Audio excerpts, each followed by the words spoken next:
Hello again, everyone. My name is Dale DuFay, and in front of me is Mary Hall. How you doing, Mary? Hey guys, I'm doing awesome. I hope you guys are doing great today and having a wonderful day. Well, we are here another beautiful day here in Southwest Michigan. We had a lot of rain last night. It poured. Yeah. But the lawns look really good and everything.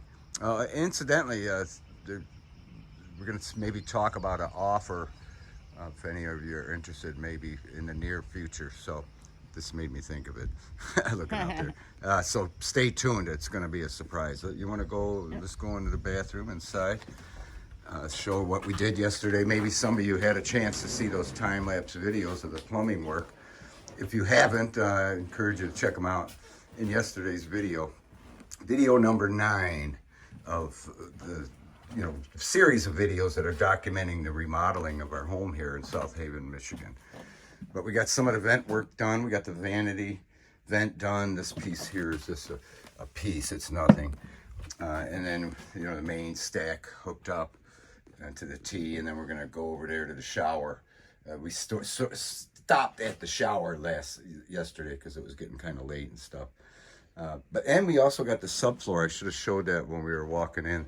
Let's head towards the basement, where most of the work was done. I'm sure the subfloor in a minute. Yeah, there's the subfloor. 5/8 inch underlayment. I shouldn't say it's underlayment. The subfloor is already there, the 1x12. But this is the underlayment that goes over the subfloor and under the new floor. So that'll go underneath the toilet flange and stuff like that. So as we head downstairs, again, where most of the work was done, we had to cut out that soil, the soil pipe. We had to expose it by cutting out the cinder block around it. And that was quite a job. But we got that done. We were real happy because that's the most crucial connection, obviously, is into the soil, the original soil pipe. But see, look at that. Yeah, it just looks good, I mean, we plumbed everything up real nice. We still have to plumb the stack up a bit. We have flexibility because of that rubber connector there. But we were able to really get that down, exposed, and able to really trim it and grind it down to the exact, roundness as this plastic PVC pipe. So we were able to make a really good connection. We were really happy with that. This here is for the sump pump connection, which we're going to directly, the sump pump's right there. We're going to directly pipe it into this, right into this main drain. But we got, again, here's where the vent pipe goes up for the vanity, and that's all done.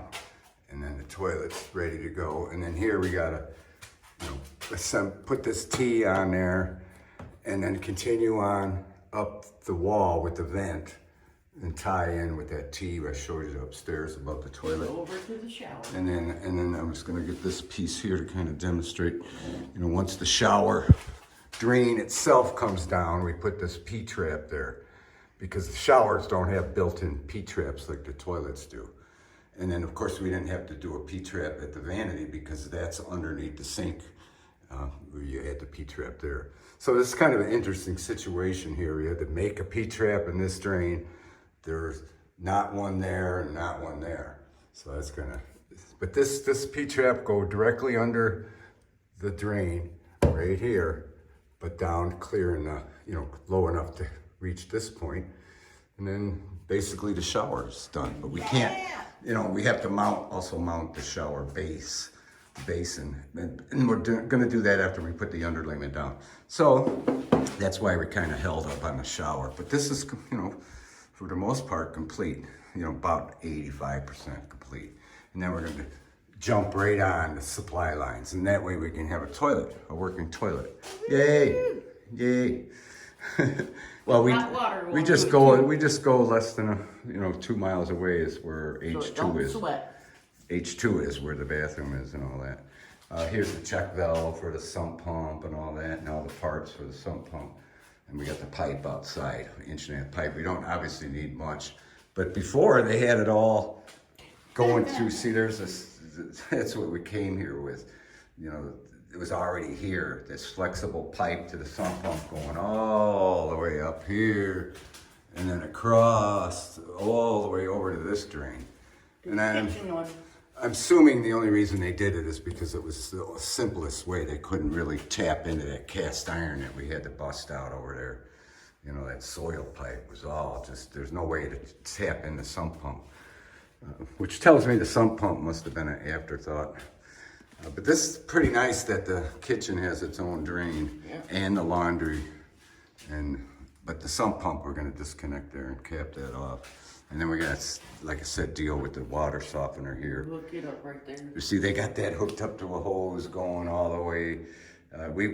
We moved it out of the way because we unplugged this water softener, so that's not even in operation. Neither is the water, that's why we don't need it. But once this gets messed, all this mess gets cleaned up, then that'll really be nice. We'll just hook it in there. So anyway, let's get back upstairs so we ain't so echoey in the end of this video. I'll try not to focus on Mary's rear this time. That's her bag. She's a hard worker. She's dirty. She was working real hard this morning at H2. We always got work there to do still too. So, you know, it's always an endless. And look at, there's all our receipts stacking up already. Oh, we got them underneath the triplane pumpkin, we call it, for obvious reasons. So, is there anything else you want to say, Mary, before we end this video?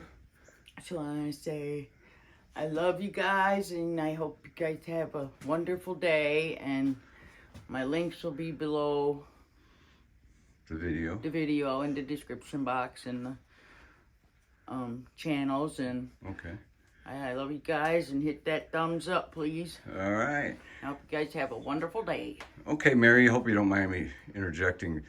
The reason you pause sometimes, I want to let people know why. Is that okay? Uh-huh. All right, because there might be some viewers that don't know, but she's recovering from a stroke, and so sometimes she can't. The words are in the brain, but they don't spit out. I have that problem myself, and I didn't even have a stroke. But anyway, that's why. So bear with her, and I know a lot of you already know that. I just wanted to mention it in case some of you were wondering why she seems so, you know, can't remember words so much. So, what are you trying to point to? When was we gonna talk about that? Oh, that we got it. Weren't we going to talk to the landlord? Yeah. The landlord's, you know, just to give a kind of a heads up, I guess it'd be all right. He's interested in somebody to, you know, be a caretaker to his not brand new, but he just purchased this big farm, and he's got lots of plans for it, but he needs somebody to run it for him, and he'll supply him with a nice.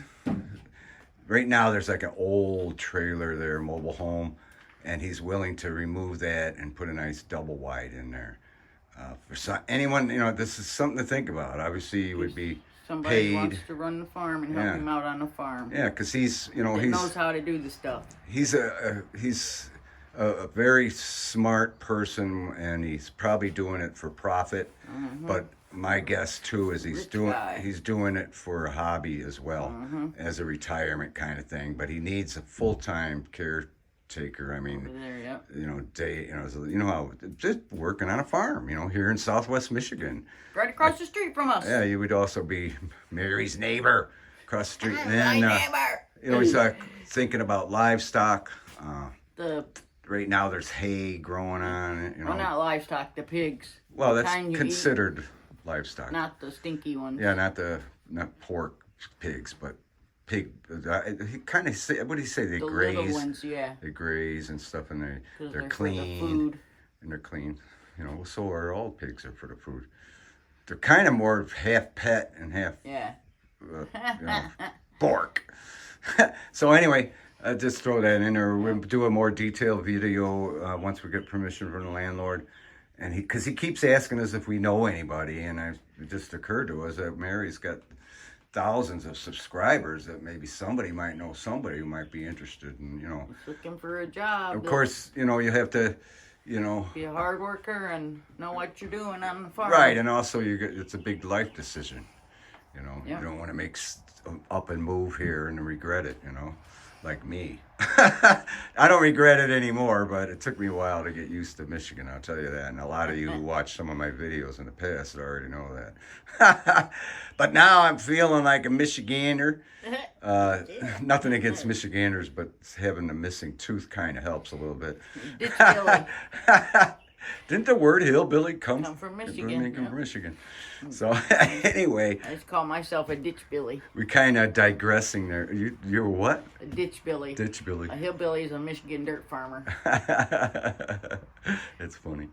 So anyway, we kind of digressed there, but we were ending this video. Yep. So with that, we thank you for watching, and we'll talk at you later. Love you.